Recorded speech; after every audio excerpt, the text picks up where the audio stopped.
Well, if I would be that policeman as well, hindi na balik ako'y makulong. Ayaw ko lang na mapahiya at mawalan ng dignidad yung trabaho ko bilang police na nagme-maintain ng peace and order. So pamamagitan ng ginawa niya, kung yun na lang ang way para mapatahimik to Maglola, then he did his thing. Oh my God, kung saan na pala nakarating yung balita tungkol doon sa pulis sa Tarlac na may pinatay na Maglola.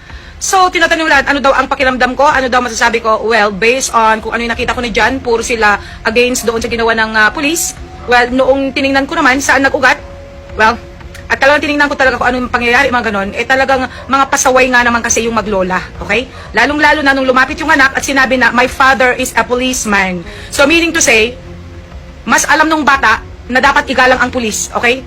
At saka isa pa, ang pulis, peace and order, ang kanyang ginagampan ng trabaho.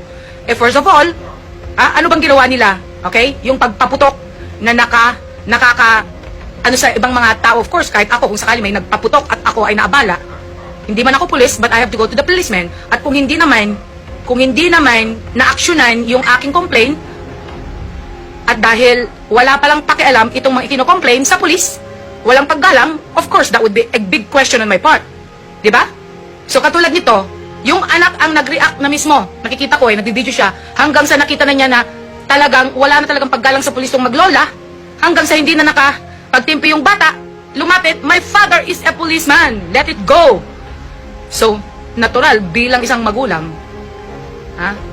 pinalaki mo yung bata na yan, with respect, iginagalang ka bilang policeman. Anong gagawin ko? Hayaan ko na lang ba na babastusin yung trabaho ko?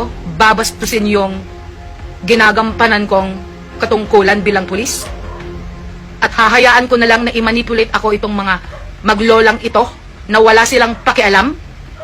Well, if I would be that policeman as well, hindi na balik ako'y makulong.